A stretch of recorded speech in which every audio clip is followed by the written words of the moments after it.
On a single summer Sunday in the 1920s, close to 1 million people crowded onto 3 miles of Brooklyn sand.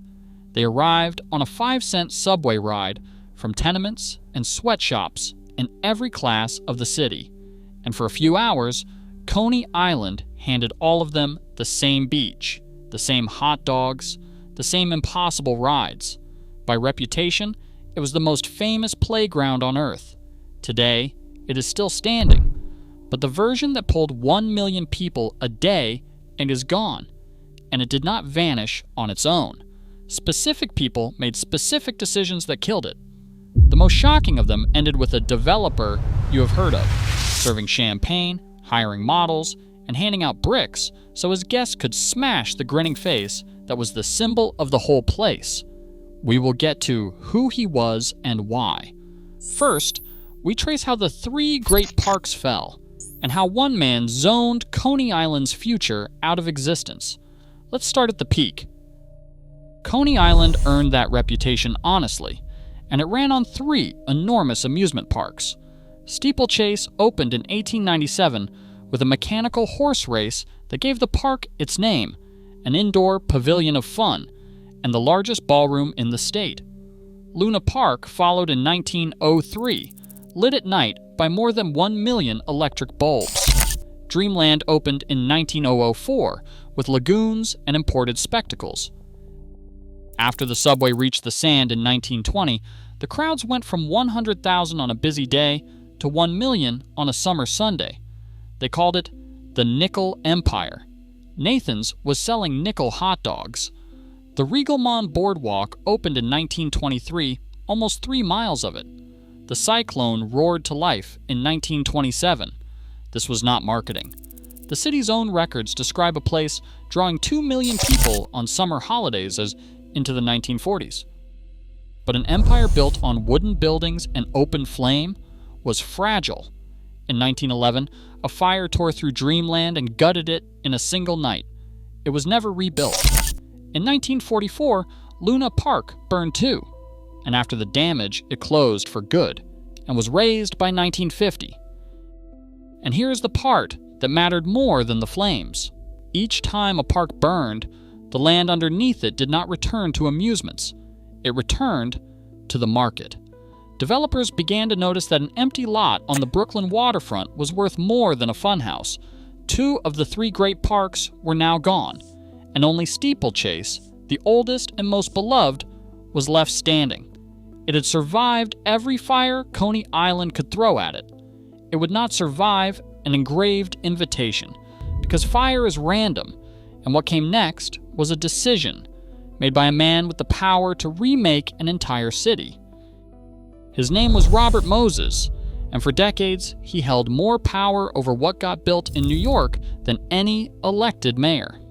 He did not like Coney Island.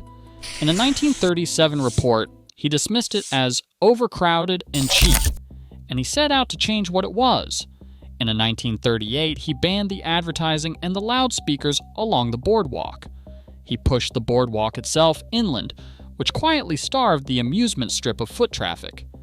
Then he made his intentions impossible to mistake. He installed the New York Aquarium on the old Dreamland site, opening it in 1957, specifically so that no new amusement park could ever rise there. But Moses did his deepest damage by doing nothing. He rezoned the amusement district for housing and let the rest, in the words of historians, simply die out on its own. Neglect drove property values down. Low values justified urban renewal, and urban renewal justified demolition. Between 1960 and 1973, 15 housing towers went up over the bones of the old resort, and Luna Park's grave became a development literally named Luna Park Houses. The federal money for the rest never fully arrived, which left whole blocks of rubble where rides used to be. Through the 1970s and the 1980s, drugs and violence spread through the very housing projects the plan had created, and a boardwalk that once drew 1 million people a day became a place New Yorkers were warned to avoid after dark. Why does this matter? because the storefronts on Mermaid Avenue collapsed from more than 400 before urban renewal to 39 after it. That is a 90% loss on a single street, documented in the city's own record. So this was not a feeling that Coney Island had changed. These were the numbers. Moses cleared the ground and zoned the future away. But the one thing he never managed to kill was Steeplechase. That last great park required a different kind of man. And that brings us to the September afternoon the photographs still make almost impossible to believe. In February 1965, the last family that owned Steeplechase sold it.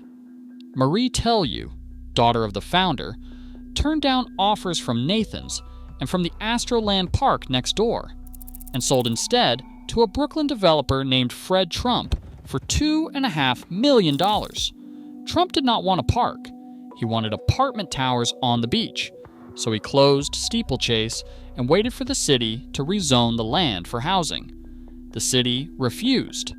Worse for Trump, preservationists started talking about making the park's Pavilion of Fun a protected landmark, which would have frozen his plans forever. So he made sure there was nothing left to protect. On September 21st, 1966, Fred Trump sent engraved invitations to what he called a VIP farewell ceremony. Reporters came, champagne was poured, models in bikinis and white hard hats posed on the equipment, and waiters in black tie carried bricks on silver trays. Trump personally handed those bricks to his guests and urged them to throw them through the great glass face that had grinned over Coney Island for half a century. Then that same night, he bulldozed the building to the ground before any landmark case could be filed. The director of the Coney Island History Project has called it the moment that drove the final nail into old Coney Island. And the wrecking did not stop in the 60s. In the 2000s, a developer named Joe Sitt and his company Thor Equities quietly bought up about 13 acres of the amusement district. He paid $30 million for the land under Astroland, then forced the beloved park to close in 2008. He spoke of a billion-dollar resort. What he delivered was empty fences. After the city tried and failed to seize the parcels, it agreed in 2009 to pay him more than $95 million for less than 7 acres, a profit of roughly $50 million, and a daily news columnist called him the city's most successful undeveloper. The cruelest detail came last. The McCulloch family, descendants of the same Tellieu who built Steeplechase, had run a small children's park on the Bowery for more than 50 years. In 2012, Thor let their lease expire, and their corner became one more square of fenced dirt. So who killed Coney Island? Not one villain, but a chain of them. Fire took Dreamland. Robert Moses zoned away its future and let the rest rot until the rot justified the bulldozers.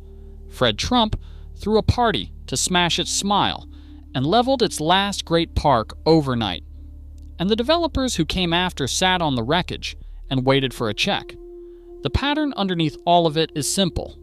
When a piece of land is worth more empty than alive, and the people making the decisions feel nothing for what it was, the place does not stand a chance. None of this means Coney Island is dead. Luna Park reopened in 2010.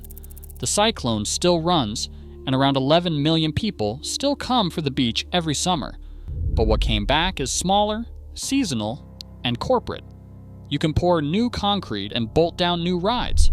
What you cannot rebuild is the reason a million strangers from every corner of the city once crowded onto the same sand to be happy together.